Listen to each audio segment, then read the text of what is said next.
DHA Quetta के जो सब ऑफिसेज हैं, जैसे लाहौर में भी है इसका सब ऑफिस, वो इन्होंने 10 दिन के लिए सिस्टम की अपडेशन के लिए क्लोज़ किए हैं। और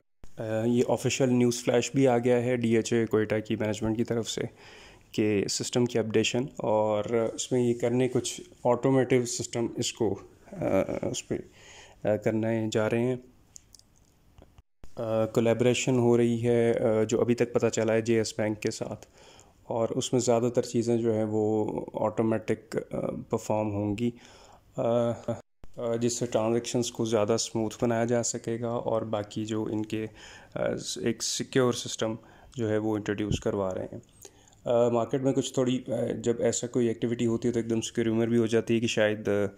सब ऑफिस बंद ही हो रहे हैं या कोई ऐसी बात। ऐसा नहीं है, सिर्फ ये कि वो सिस्टम की अपडेशन की तरफ जा रहे हैं, मज़ीद उसको और चीज़ों को अथेंटिकेट कर रहे हैं। कुछ लोगों ने शुरू में इसके बारे में ये भी इंफॉर्मेशन दी कि शायद चूँकि रेट बहुत ज़्यादा नीचे गिर रहा था तो उस रेट को किसी हद तक स्टेबलाइज़ करने के लिए काम किया है। और पहली बात तो ये कि इस तरह की चीज़ से ऑब्वियसली रेट तो स्टेबलाइज़ नहीं होता, क्या अगर आप ऑफिस बंद कर देंगे तो और ख़राब होने के चांसेस हैं। तो ये उसकी भी कड़ी नहीं है जो 28 जून को मीटिंग हुई थी, एक गेट टुगेदर हुआ था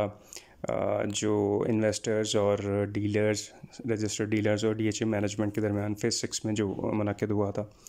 ये एक इनका अपना already planned updation of system थी जो ट्रांसफ़र के सिस्टम को मज़ीद ये एडवांस सिस्टम पे लेके जा रहे हैं, जिससे डीएचए मेन ऑफिस और जो इसके ज़ैली जो दफातर हैं, जो इसके सब ऑफिस हैं, उनके दरमियान एक मज़ीद मज़बूत कोलैबोरेशन जो है वो देखने में आएगी। और उस सिस्टम की प्रॉपर डेमॉन्स्ट्रेशन के सिलसिले में और इसकी इम्प्लीमेंटेशन के सिलसिले में इसको वक्ती तौर पे क्लोज़ किया गया ऑफिस को। दूसरी तरफ अगर रेट की बात करें तो रेट तो फ़िलहाल डीएचए कोयटा का नीचे ही आ रहा है, और अब किसी हद तक ये है कि रेट इतना नीचे आ गया है कि कुछ बायर भी देखने में आया है मार्केट में। और ज़ाहिर है इस रेट पे अगर हम और एरियाज से कंपैरिजन करें, जैसे डीएचए लाहौर में देखें तो आप फेज़ 9 प्रिज्म में देखें, आपको 5 मरले का प्लॉट मिलता है 85, 90, 95 का। अगर आप 9 टाउन वगैरह में लें तो बहुत महंगे, और बाकी एरियाज़ में तो बहुत ही महंगे हैं। लेकिन डीएचए कोयटा जैसी जगह में एक कनाल का जो आने वाले कुछ महीनों में इंशाल्लाह प्लॉट भी बन जाएगा, तो फाइल अब काफ़ी हद तक फिजिबल नज़र आती है। ऑल्दो कि ये शायद अभी थोड़ी सी और नीचे जाए, लेकिन एक सेफ़ बाइंग हो सकती है। जिस तरह से इस वक्त की मार्केट बनी हुई है कि कोई भी चीज़ आप बाय कर रहे हैं रियल एस्टेट में, तो वो आपको लॉन्ग टर्म ही रख के थोड़ा सा ज़हन में चलना पड़ रहा है। लेकिन ये कम से कम वो एरिया नज़र आता है जिसमें